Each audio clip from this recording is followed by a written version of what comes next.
ခရီးသွားပါမယ်လေပေါ်မှာရောက်နေပါပြီဖယ်ရီလို့ခေါ်တယ်ဒီဟာကျတော့ခလာလိုက်တာ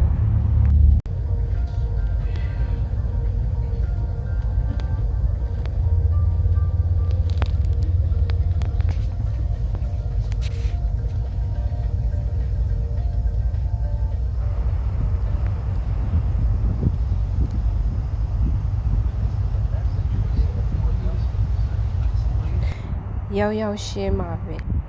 ပါတန်ဆိုင်ပုံနဲ့တွားပြီးတော့လက်ပုံရိုက်ပါတယ်ပွန်ဂျမ်ပလီယိုလို့ခေါ်တယ်ဒီနေရာကျတောင်ပေါ်လေးမှာရှစ်စီယာလေး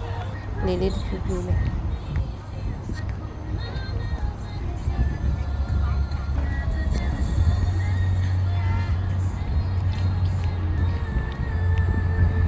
ဒီနေရာမှာဓာတ်ပုံရိုက်လို့အားကောင်းတယ်အရင်ရှုပ်ခင်အရင်လှတယ်ဟောဒီနေရာလေး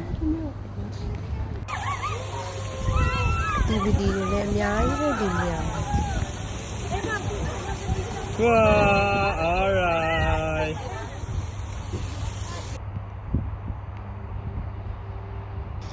Bye. Kiss baru. Dadah.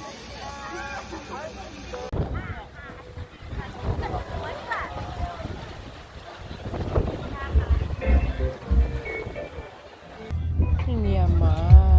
ပန်းရောင်ပါပေါ့ပန်းရောင်တဲလားအေးဟုတ်တယ်ပန်းရောင်တဲအဲ့ဒီနေရာမှာ famous ဖြစ်ဆုံးကပန်းရောင်တဲရှိလို့လူတွေအများကြီးလာကြတဲ့နေရာဖြစ်တယ်ချစ်စရာလေးကြည့်ပါရှူးလို့ရန်ကောင်းတဲ့နေရာဒီနေရာမှာ music band အများကြီးရှိတဲ့ဟာမှာတောက်လို့ရတယ်စီတော့